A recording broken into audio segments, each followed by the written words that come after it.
Hello everyone, कैसे हो सब लोग। उम्मीद है कि सब बहुत अच्छे से होंगे। इस वीडियो में हम डिस्कशन करने वाले हैं क्वेश्चन नंबर 12 के सॉल्यूशन के बारे में। अगर आपने इसे प्रीवियस वीडियो अभी तक नहीं देखा, साथ ही साथ आने वाले वीडियोस का सॉल्यूशन देखना चाहते हो, तो कंप्लीट प्लेलिस्ट का लिंक मिलेगा आपको डिस्क्रिप्शन में। तो एक बार डिस्क्रिप्शन आप जरूर चेक कर लोगे। क्वेश्चन नंबर 12 क्या है। इफ ए वेक्टर आपको दिया हुआ है, बी वेक्टर आपको दिया है, then the vector form of the component of a along b is, है ना। यानी कि कंपोनेंट बताना है ए वेक्टर का अलोंग बी वेक्टर। ये सिंपल सा क्वेश्चन है ना। ये मतलब कोई माथामारी वाला क्वेश्चन 11th क्वेश्चन या 10th क्वेश्चन की तरह नहीं है। डायरेक्ट फॉर्मूला पुट करो, आंसर फाइंड आउट करो। देखो क्या हो जाएगा कि हमें क्या पूछा है, कंपोनेंट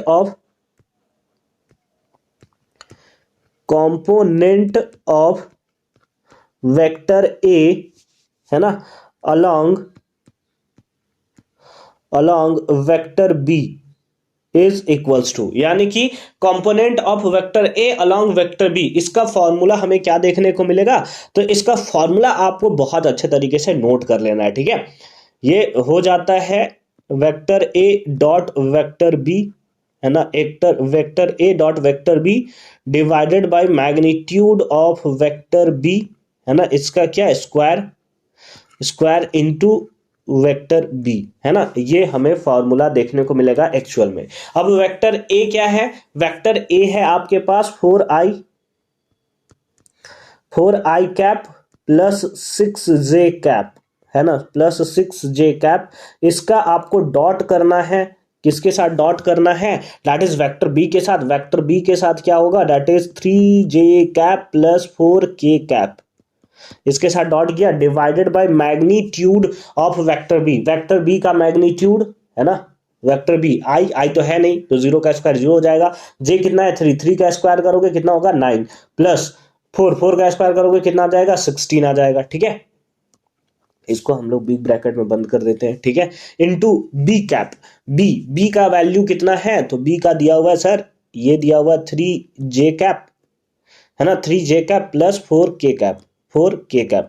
अगर आप यहीं से देखना चाहो ना, तो आपको आंसर मिल जाएगा बिना सॉल्व किए। कैसे मिल जाएगा, क्योंकि ये वैल्यू तो कभी चेंज होगा नहीं, बोलो होगा या नहीं होगा, है ना। यानी कि ये जो आपको देखने को मिल रहा है 3j कैप, है ना, यानी कि यहां पर जो वेक्टर बी है ये तो कभी आपका चेंज नहीं होगा। 3j cap plus 4k cap ये तो आपका बना रहने वाला है। देखो इसमें आपको दिखाई दे रहा है, बाकी किसी में नहीं दिखाई दे रहा है ना। इसमें आई कैप है, यानी कि option number b is the right answer of this question. क्या सिंपल तरीके से ये आपका बन चुका है। अगर आप चाहते हो कि नहीं सर हम तो पूरा सॉल्यूशन करना चाहते हैं, इसको थोड़ा आगे सॉल्व कर दो, तो कर देता हूं मैं, उसमें कोई दिक्कत नहीं है। बट अगर आपको टाइम बचाना है आपका, हो गया, है ना।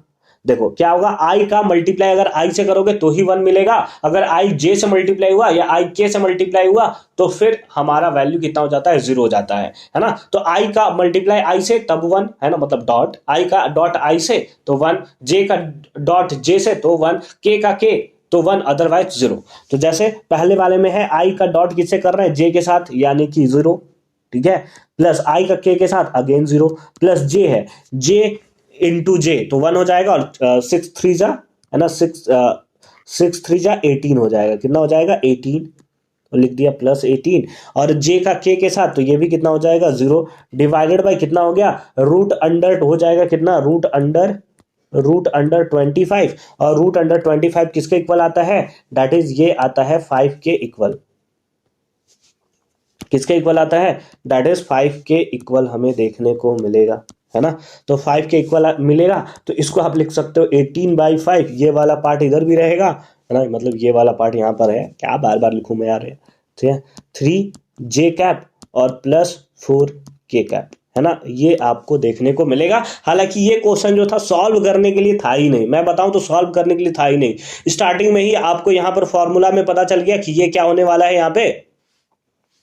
तो फॉर्मूला में देखकर ही आपने बता दिया कि यहाँ पर बी कैप होगा, तो बी कैप होगा तो बी वेक्टर जरूर होगा यहाँ पर, है ना।